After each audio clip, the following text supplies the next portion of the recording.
what's up, man? This is Gary Brackett. Welcome to another episode of Success Leaves Clues. Extremely excited because I have obviously a good friend, someone who I've been following, staying close with online for a number of years. First time really getting a chance to talk to him. He's doing a great job of connecting companies with professional athletes and really just trying to leverage both of those individuals so they can make powerful partnerships. Corey Jackson, founder of Qwerkz. Thanks for coming on the show, brother. Hey, thanks for having me, Gary. Appreciate you. No doubt, man. So let's get a little bit into your background, man. Obviously, a former NFL player, but you definitely didn't have the traditional route to get to NFL. Tell us a little bit about your background. Obviously, former basketball player that made the jump. Tell us about that transition. Yeah. So I was a basketball player my whole life, and honestly, it set the stage for me to be an entrepreneur. This whole process.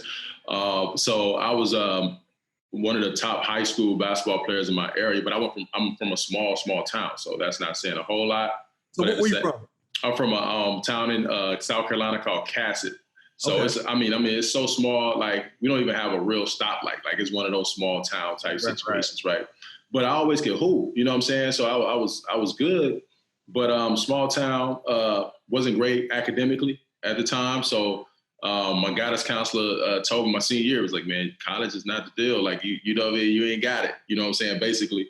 And so I ended up working at Walmart, bro, like just like starting life. You know, I'm young, you know what I'm saying? 18, working at Walmart, turned 19. And when I turned 19, something happened to me. I was like, man, this can't be life. You know what I'm saying? Like I can't, like it was people like twice my age making the same thing as me. And I'm going into this place every day. And Walmart wasn't a bad place, but it wasn't where I wanted to be. And so I got my mind right. And it was kind of one of those things where it was like, what are you going to do?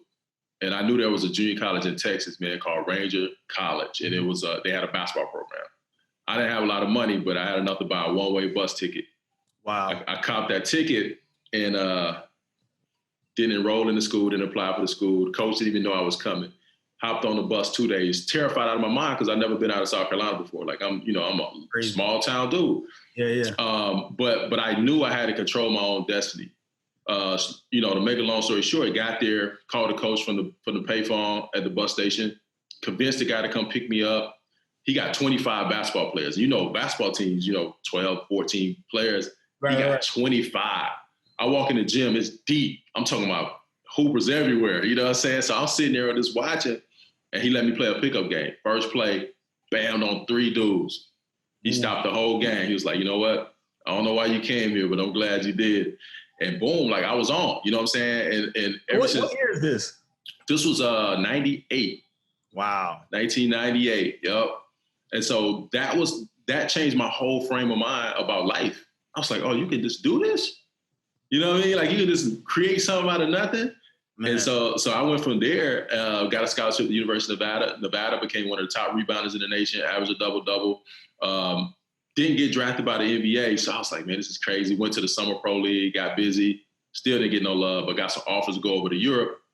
I'm like, man, I want to play at the highest level, bro. I couldn't get excited about it. There's no shade to the guys who play overseas. Right. I just couldn't get excited about it. I still had a couple classes at University of Nevada to finish, so I went back, and the football coach was like, man, you playing the wrong sport, bro. You need to play football. and so like for everybody to think, like, you watch football all the time, and you think it's easy because you like, man, all you got to do is just, you got to, you know what I'm saying? You know how you watching the game, you're like, man, why he just didn't hit that outside right there? Like, yeah. Man, you get on that field, and it's a whole other situation. The bullets start flying, boy. It gets real out there.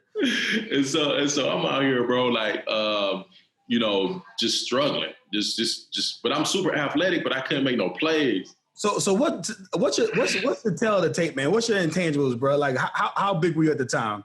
So I was 6'7", about 250 at the time. What position? Defensive end. All right, sweet.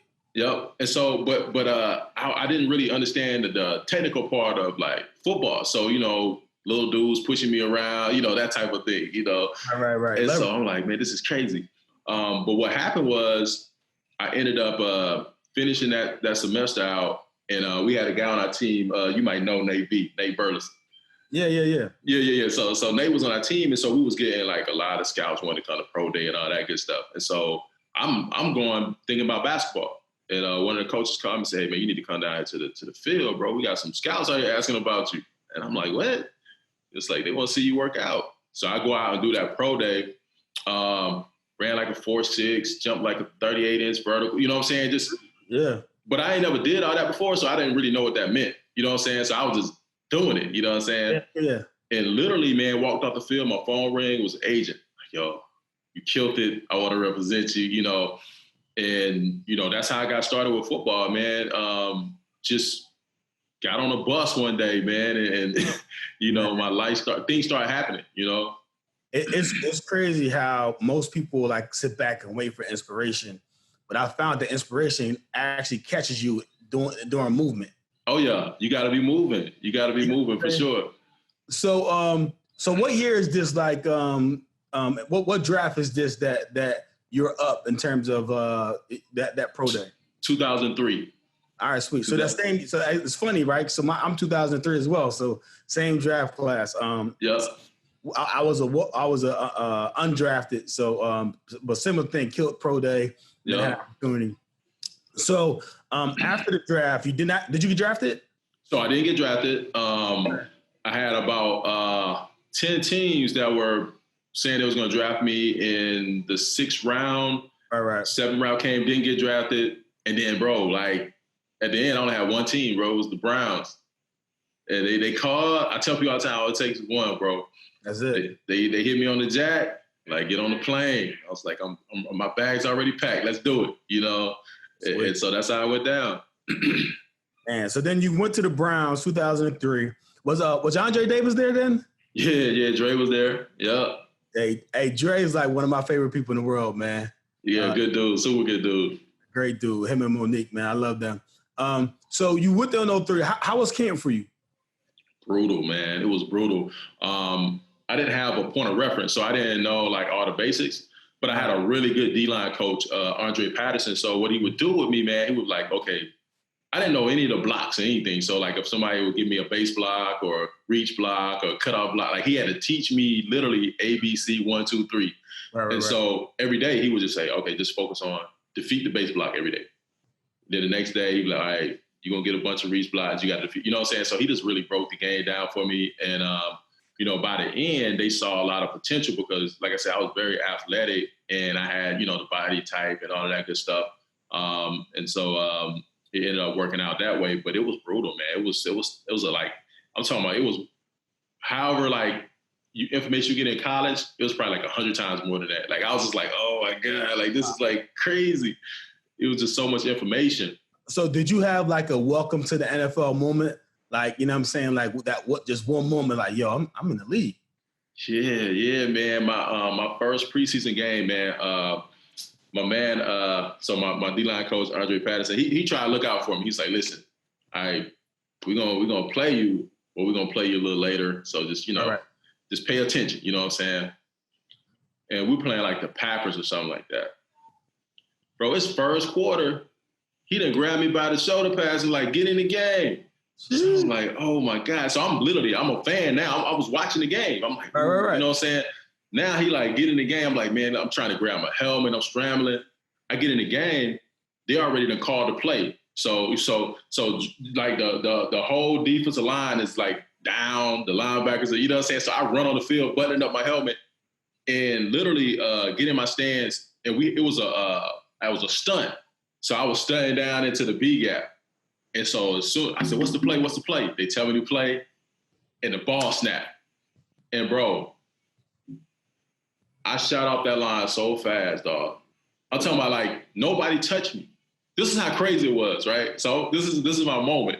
So this is the moment for like to really like prove I'm supposed to be there, right? Right. Shoot off the line, boom, nobody touched me.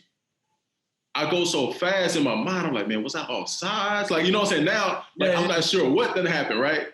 And the quarterback is literally handing the running back the ball, and like, I'm face to face. Bro, Gary, I hesitated for like a half a second. 30 yards later, Dre on the sideline, like, come on, big fella. Come on over here and sit down. But that was my moment. I was like, man, you can't hesitate. Like, It don't matter. No matter what, you cannot hesitate, man. When you see the opportunity, and this is the key to life. When you see the opportunity, you go get it, and that was kind of my moment. I was just like, dang, I missed it, It's crazy, man. I would always tell people how I succeeded at the level. I played 9 years middle linebacker, similar stuff. But when you go through that line, bro, one, you got to expect adversity. You can't be wearing a visible suit, right? Because that line will come off, knock your ass out. It's two, happening. Expect your running back to be there and expect him to make a play. Because like you said, if you go through that line, you thinking like, oh, who back here? You know what I'm saying? You got to expect it. He out the door. So it's like, you gotta go back there and you gotta be violent and you gotta be ready to react and make a play. So it's crazy. That 1 second hesitation, boy, they out of there. Like they get I remember watching you, bro. I used to be like, man, how is it? Because you wasn't big. I was like, how is this dude doing this, man? It was like amazing. I played at 5'10", 228. That's crazy. 5'10", 228, bro. But you used to run up in there though, bro. Crazy, reckless. But it was but that mental part of the game that so many people don't talk about and discuss is so powerful, like watching film, being prepared, but then ready to react and ready to make a play and not hesitating. Man, it just really what I made my career off of. But you know what's really dope about that? It's the same reason why I can meet with billion-dollar companies. It's the same concept. It's the same mindset. You know what I mean? Like you have no business in there in these meetings, but like I'm running up in there, bro. You know what I'm saying? Like my mentality is I'm gonna go in there and I'm gonna make a play. And I expect to be here. Yep, I expect to be there, straight like that. And so it's definitely a correlation. We talk about because I definitely want to talk about what you're doing now, man, because it's really exciting with your business. But walk us through like the transition, because I think you played a couple years in NFL. And then you had to leave the game, right? And so it might be some professional athletes watching this right now. Maybe they played a few years and they're looking for that transition. Or maybe, even now with COVID, man, I talked to so many young players who didn't have a pro day, and maybe they'll never get their shot in the NFL. And now they're in their minds, they're supposed to play professional sports for a number of years. But now they have all these transferable skills, this hard work, this perseverance, and they're really confused about what to do. So how was it for you? And how did you make that transition once your career was over? Yeah, and so it happens different for everybody, but the big thing is you got to know when to cut the cord, right? So just to kind of set it up for me, I went to Denver, was like, killed it, was killing it in training camp. They're like, you're going to be the guy, the next guy. So that next year, Trevor Pryce was our big dollar guy. So they let him go, and it was like, we want you to be the guy, right? And so I come in, ready, best shape of my life, just getting busy. Ended up getting like some kind of fluke injury, bro, like something small, like a knee sprain. Kept playing on it and started kind of like favoring my left side and started messing up my hip. And so it just started snowballing. And so I went through that process. Then I got to the end of camp, bro, and I'm hurt. I can't play. And then I get let go. So kind of setting the frame for like the mind frame I was in. I'm like, man, I just signed a 2-year deal. My coach, like literally talks to the gym, like, look, you just need to ball for 1 year. You know how I go. You just need to really ball for 1 year. And then, you know what I'm saying? We're gonna open the bank up for you. You know what I'm saying? And so I get hurt and now I don't get none of that. You know what I'm saying? So now I'm trying to get my mind right, train, get myself back healthy, go like start working out for teams and tear a ligament in my foot. So now I'm like, bro, like what is going on? Like, and so now you start thinking like the world is against you. You're like, man, it's like somebody put some type of mojo on me. What's going on, right? Yeah. And so finally I got to a point in my mind though, like, because it's all mental, to like say, well, you know what? Yeah, I can keep doing this, keep chasing this dream, and I know I can play, and I know I got the ability, but is it something bigger for me? And so these are the questions you really have to ask yourself. And so I decided it was. I was like, man, and this is nothing a knock against football, but it's a small space. It's a very small space. And, if you look at the percentages, you get a few people that get to be very successful at it. You know what I'm saying? And then the rest of us, we fill in those gaps and, we get injured, get cut, things happen. And so I said, well, that's a small space. I can keep chasing that small space because I'm never going to get past like a certain level because, now I'm getting older, things that, like what am I going to do? And I'm like, well, let me play in a big space. And so when I changed my mindset about the space I was playing in, I got excited about all the opportunities. And then that really would like propelled me to start like getting into business and like really doing that hand-to-hand combat, that real work that it take to understand. And then I also saw like all these gaps in the market as being an athlete, like how to position yourself different than everybody else. And that it took it took me like a couple years, you know what I'm saying, to really what happened, one of the things that happened, I got paid to speak one time. I didn't even want to speak, Gary. I was like, they kept bugging me, like, man, come speak at this thing, come speak at this thing. I don't want to speak at this thing. And I didn't really know, like, you make money speaking or nothing like that. All right. And so they was like, man, look, they kept me. I think the first time I got paid was like $1,500, you know what I'm saying? So I was like, so you can make some money doing this. The next time I got paid, it was like 5 bands. So I was like, huh. And then so I went, that was like some tech company. I went and I spoke, and then I ended up going to like TCU, and they paid me 10 bands. I was like, there's something out here, you know what I'm saying? And so I started kind of honing my skills and all that stuff, but I saw like a bigger world, and that allowed me to let go of football. Otherwise it would have been hard. Like if you can't see or you don't have the vision, it's hard to let it go because you're looking in the past like, man, I still can do it. But like at what level can you do it? And like how big is the upside on that? And I felt like the upside out of the league was bigger than the upside in the league for me at that time. Man, that's powerful. I just dropped the post the other day about how most people, if you're driving a car, right, you only look at your rearview mirror 5% of the time, right? But if you got in your car and you try to like get to your destination by looking at your rearview mirror, we won't be able to get there. Never make it. That's behind you. Yep. How you need to get there is this windshield of opportunity that's in front of you. Yep. And you need to focus all of your attention and all your mind on what's in front of you. And when you start to do that, like you did, right, you transition to a bigger space, like things start to work. Like you get to your destination, like, yo, bro, like it's at 30 minutes, like I had 20. Yep. Right? But it's because you're looking forward, you ain't looking backwards. So it's like for the NFL players that are out there or professional athletes that need to transition, hey man, like take those lessons from the rear view, right? Apply them, use them. Don't be sucked back there, bro. This big windshield in front of you, and like you said, it's a big business world with a bunch of opportunities, and you just got to find your niche in some of those spaces. Yep, and you got to believe the upside is bigger.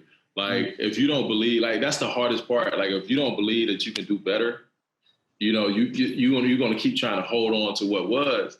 But if you're like, man, it's people out here that's doing 100 million, that's doing 200 million, that ain't never broke a sweat. You know what I'm saying? Like, and so it's about where do I want to point my focus? Because we got it. One of the things like when I deal with athletes, that's the hardest thing, right? Like I want to do this, I want to do that, we want to do everything. It's like, no, you got to narrow that focus, because it's the same thing in sports. When you narrow your focus, like you say, the less you see, the more you see, right? Like when you narrow that focus, then you're going to get a chance to win. Otherwise, you're going to be all over the place. You're going to be slow, methodical. You're not going to be able to win. It's crazy. Business owners, they talk about narrow the focus, concentrate your resources. Yep. Right. And that's it's riches and niches. So really like that. What your space is and kind of exploiting it. So let's talk a little bit about your space, right? Because your company Qwerkz, obviously, how did you get started in that? How did you create that? And what was kind of like the need in the market that you saw that you kind of want to take advantage of with your company? Yeah. So, this is a talent acquisition space, right? And so it's very competitive. Companies are always looking for top talent. The thing about athletes is they don't always understand how to translate your sports career and the skill sets that you develop, of course, through that time to map to these positions and roles in companies. And so what happened to me one time was like, so when I left Denver, I was injured. Remember I told you I was injured. Right. So, but they didn't pay me. So I'm like, my money tied up, we doing this grievance, and then I had some other stuff tied up in some real estate investments. So I didn't really have no money, like free cash flow. Right. And so I was like, man, I'm gonna go get a job, you know what I'm saying? So I was like, I found a sales job for a company named Paychecks. And so I was like, I'm gonna go apply for this job. So I do the interview, they bring me in, do the interview, everything. I'm killing it, right? So I think I'm killing it. We go in. A week later, they call me and tell me, you're not a good fit. I was like, not a good fit. Like, I know I can talk. I know how to access people. You know what I mean? Like, I know how to communicate really well. Why does this didn't work? And what I realized was like my articulation of my true core skill sets didn't really come out in that interview, And so, knowing that Gary is a high level communicator is very important, right? But how he communicates, right? Can he communicate one-on-one? Like, so you can break that down to employers so they can understand your way of communicating and how that maps to that position that you're trying to get, right? But if you just say, man, I'm a great communicator, I'm used to communicating, that doesn't go deep enough. Right. And so I understood that, and I said, oh, we can break this all down by position. So we can take Gary, a middle linebacker. We know he's a leader, right? You know what I'm saying? Or, we know he has those qualities. Right. What kind of leader is he? Do he like to lead in small groups? Do he like to lead by example? Like, you just break it all the way down so people can understand how do you like to communicate. Is he a direct communicator? Is he an indirect? Like, you start breaking all that stuff down. And what companies get excited about is like, now they know where they can put you.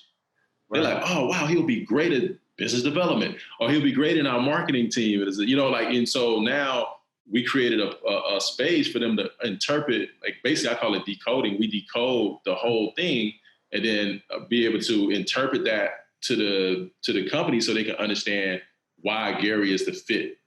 Because otherwise it's your natural skills, but people look at like where you went to school, what kind of degree you have, but this is all skills based. And so we tell these companies, the job history, like none of that matters. The only thing that matters, like, what skills do you have? Yep. Where you best fit. It's amazing. I would tell people that ask me, like, transitioning to be a CEO, to be a business leader, be an entrepreneur. They're like, yo, you play football. Like, how do you know this stuff? Like, one, I got my degree in business economics. Two, I got my MBA. Three, I didn't play football. I wasn't a middle linebacker. I was a CDO. I was a defensive operator.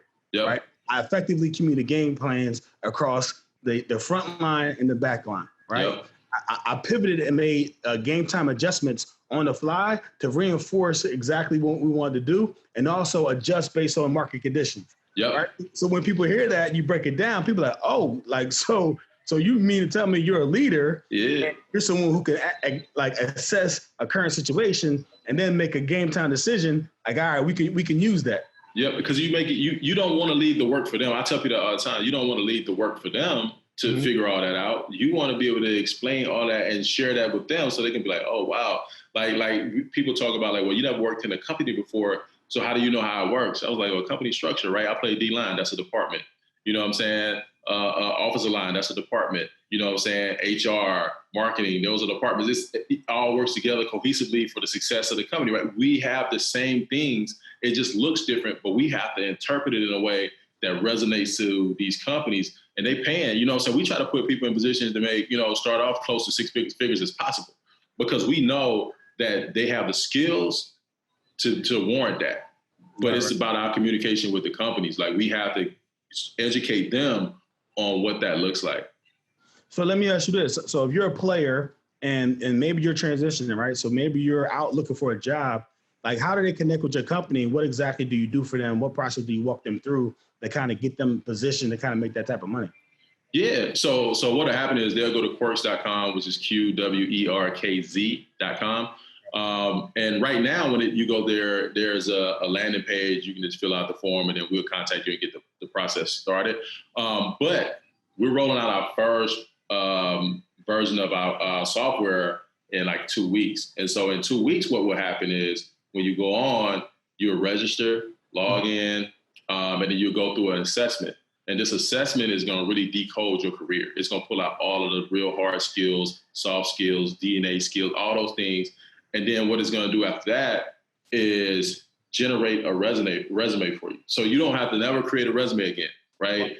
And so it's going to pull out all those skills. It's going to generate the resume.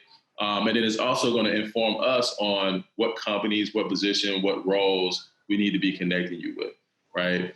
And then from there, we communicate with you on what are you trying to do? Like, are you trying to, what city, what demographic? Like, we get all that information, and then that helps us map you to the right role, right position, right job.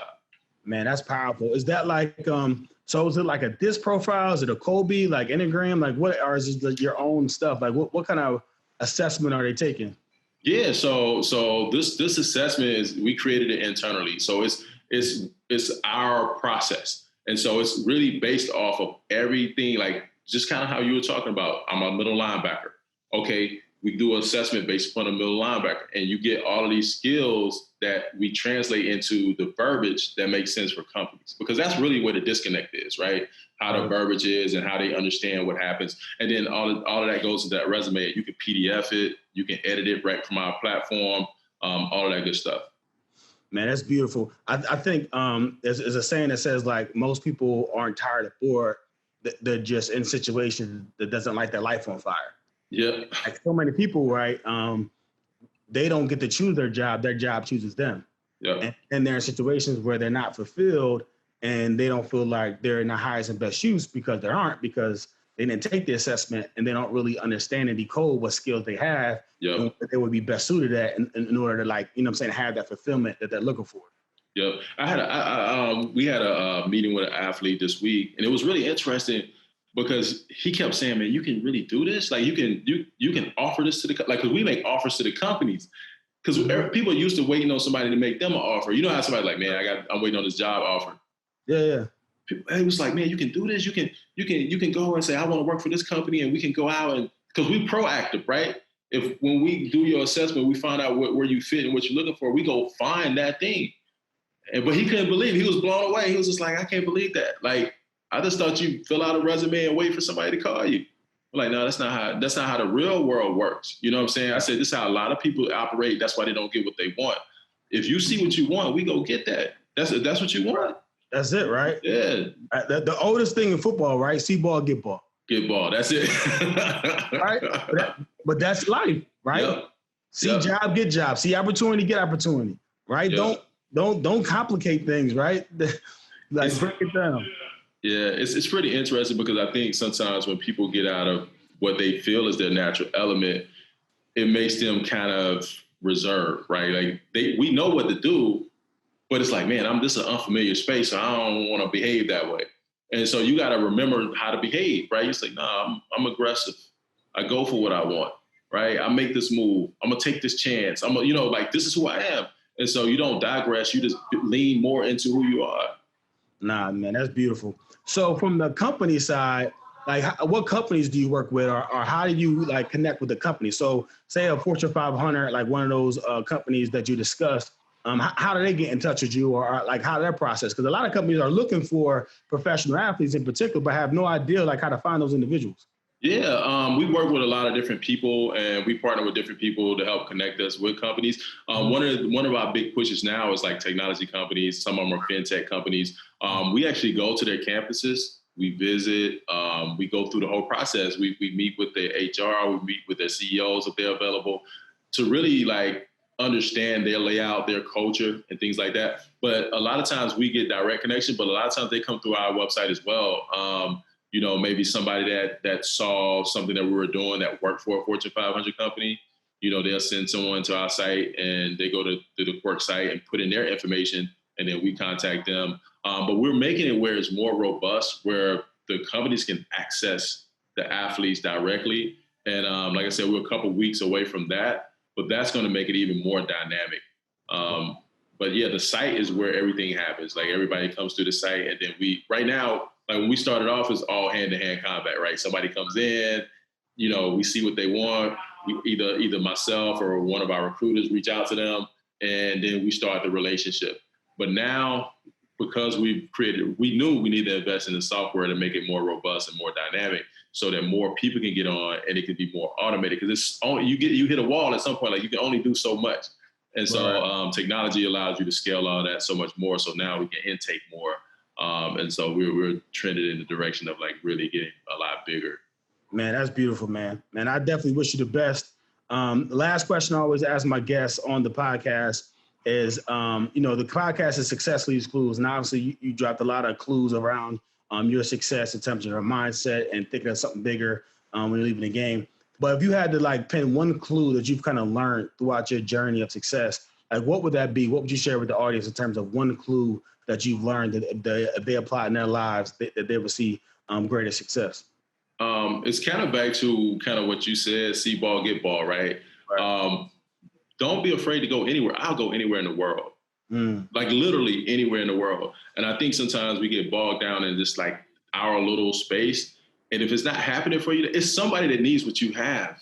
You know, it's just like when I got on that bus and went to Texas, right? Like, it wasn't happening for me where I was. And so I was willing to just go take a chance to go somewhere else. And that's the key, I think, to everything. Like, you look at a lot of successful people, yourself, myself, like doing what we do. We're not afraid to go into a different environment. You know what I'm saying?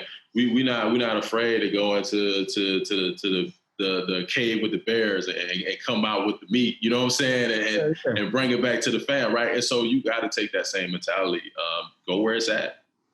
Man, it's funny. Old football saying, obviously, you talked about earlier, to play that 5'10", 228, right?